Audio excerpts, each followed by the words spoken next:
Selama ini, kita hanya mengenal Wong Fei Hong, atau Wong Fei Hung, sebagai jagoan kungfu dalam film-film Cina. Dalam film itu, karakter Wong Fei Hong diperankan oleh aktor terkenal Hong Kong, Jet Li. Namun siapakah sebenarnya Wong Fei Hong?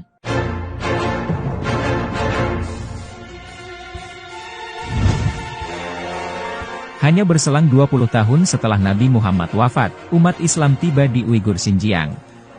Kaisar Tang menawarkan perdamaian yang ditandai dengan diterimanya utusan sahabat Nabi, Sa'ad bin Abi Waqqas di pusat kerajaan Cina. Uighur bergabung ke dalam Daulah Islamiyah, di masa kekhalifahan Utsman bin Affan.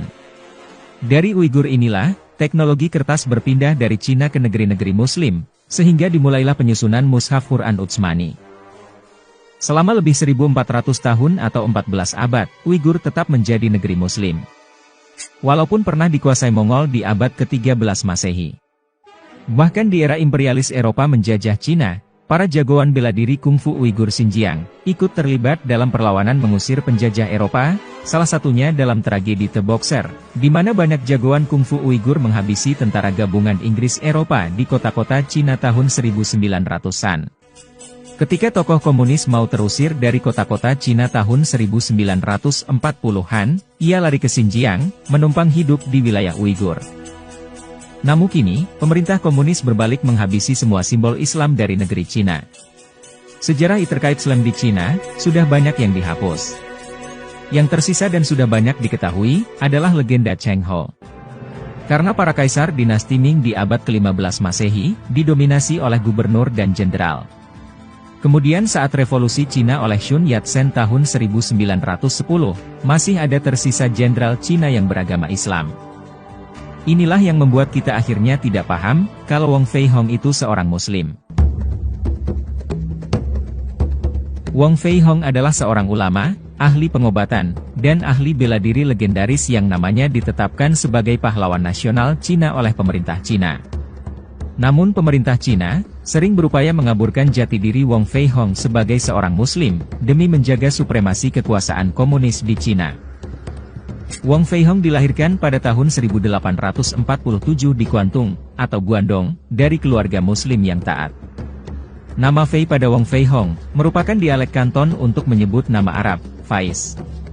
Sementara nama Hong, juga merupakan dialek Kanton untuk menyebut nama Arab, Hussein.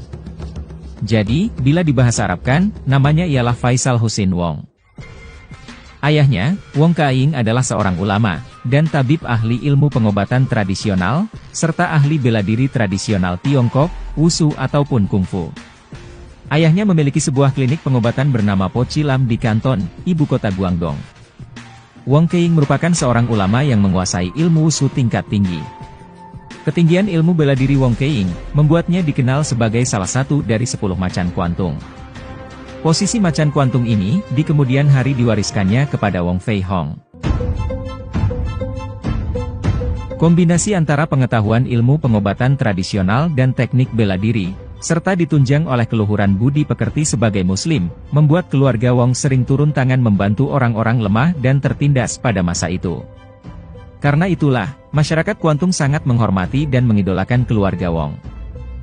Pasien klinik keluarga Wong yang meminta bantuan pengobatan, umumnya berasal dari kalangan miskin yang tidak mampu membayar biaya pengobatan. Walau begitu, keluarga Wong tetap membantu setiap pasien yang datang dengan sungguh-sungguh. Keluarga Wong tidak pernah pandang bulu dalam membantu, tanpa memperdulikan suku, ras dan agama, semua dibantu tanpa pamrih.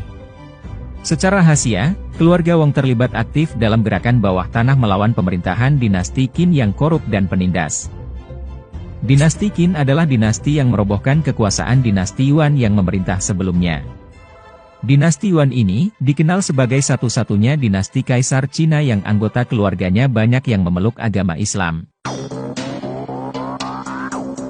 Wong Fei Hong mulai mengasah bakat bela dirinya sejak berguru kepada Luk Ah Choi, yang juga pernah menjadi guru ayahnya. Luk Ah Choi inilah, yang kemudian mengajarkan dasar-dasar jurus Honggar, yang membuat Wong Fei Hong sukses melahirkan jurus tendangan tanpa bayangan yang legendaris. Dasar-dasar jurus Honggar ditemukan itu, merupakan pengembangan dan andalan dari Hong Hei Kun, kakak seperguruan Luk Ah Choi. Hong Hei Kun adalah seorang pendekar Shaolin yang lolos dari peristiwa pembakaran dan pembantaian oleh pemerintahan dinasti Qin pada 1734.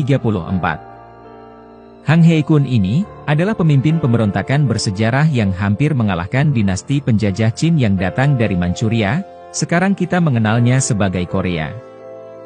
Jika saja pemerintah Qin tidak meminta bantuan pasukan-pasukan bersenjata bangsa asing, Rusia, Inggris, dan Jepang, pemberontakan pimpinan Hang He-kun itu niscaya akan berhasil mengusir pendudukan dinasti Qin. Setelah berguru kepada Luk Ah Choi, Wong Fei Hong kemudian berguru pada ayahnya sendiri. Hingga pada awal usia 20-an tahun, ia telah menjadi ahli pengobatan dan bela diri terkemuka. Bahkan, ia berhasil mengembangkannya menjadi lebih maju. Kemampuan bela dirinya semakin sulit ditandingi, ketika ia berhasil membuat jurus baru yang sangat taktis namun efisien, yang dinamakan jurus cakar macan, dan jurus 9 pukulan khusus. Selain dengan tangan kosong, Wong Fei Hong juga mahir menggunakan bermacam-macam senjata. Masyarakat Kanton pernah menyaksikan langsung dengan mata kepala mereka sendiri, bagaimana ia seorang diri dengan hanya memegang tongkat, berhasil menghajar lebih dari 30 orang jagoan pelabuhan berbadan kekar dan kejam di Kanton yang mengeroyoknya, karena ia membela rakyat miskin yang akan mereka peras. Dalam kehidupan keluarga, Tuhan banyak mengujinya dengan berbagai cobaan. Seorang anaknya terbunuh dalam suatu insiden perkelahian dengan mafia Kanton. Wong Fei Hong 3 kali menikah, karena istri-istrinya meninggal dalam usia pendek. Setelah istri ketiganya wafat, Wong Fei Hong memutuskan untuk hidup sendiri, sampai kemudian ia bertemu dengan Mok Guailan, seorang perempuan muda yang kebetulan juga ahli bela diri.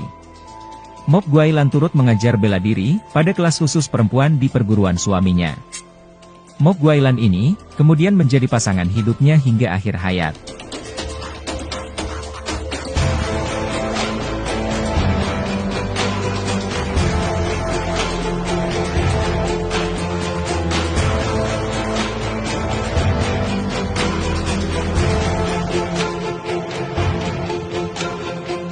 Pada 1924, Wong Fei Hong meninggal dalam usia 77 tahun.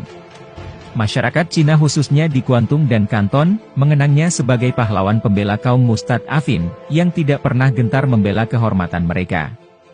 Siapapun dan berapapun jumlah orang yang menindas orang miskin, akan melawannya dengan segenap kekuatan dan keberanian yang dimilikinya. Wong Fei Hong wafat dengan meninggalkan nama harum, yang membuatnya dikenal sebagai manusia yang hidup mulia.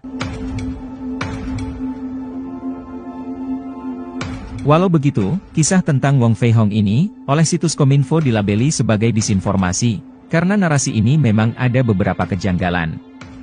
Di antaranya, ketika keluarga Wong terlibat dalam gerakan melawan pemerintahan dinasti Qin yang merobohkan dinasti Yuan. Padahal, dinasti Qin berkuasa tahun 221 sampai 206 sebelum Masehi, sedangkan dinasti Yuan berkuasa tahun 1279 sampai 1368, ini kesalahan kronologi yang fatal. Saya rasa, ini hanya kesalahan penulisan. Kemungkinan, yang dimaksud adalah dinasti Ming, yang berkuasa tahun 1368 sampai 1644 Masehi. Karena dalam sejarah, dinasti Ming inilah, yang meruntuhkan dinasti Yuan dengan pemberontakan petani. Dan yang dimaksud keluarga Wong, kemungkinan adalah kakek buyutnya. Karena, Wong Fei Hong sendiri, belum lahir di masa itu. Lalu, penerapan kata Faisal menjadi Fei menurut aturan sistem bahasa Mandarin, katanya tidak memungkinkan hal itu bisa terjadi. Kemudian, Museum di Foshan, tidak menyebutkan bahwa Wong Fei Hong adalah seorang Muslim, demikian pula catatan biografinya. Ini saya tidak tahu, apakah sebelumnya ada tapi dihapus, atau mereka tidak beragama apapun, makanya tidak ditulis. Bahkan menurut catatan, salah satu murid Wong yang bernama Lam Sai Wing, yang kalau dalam film digambarkan sebagai sosok yang gemuk, adalah seorang tukang daging babi yang sering mengantarkan daging babi untuk gurunya. Namun, saya sendiri tidak tahu kebenaran versi film itu, silakan didiskusikan di kolom komentar.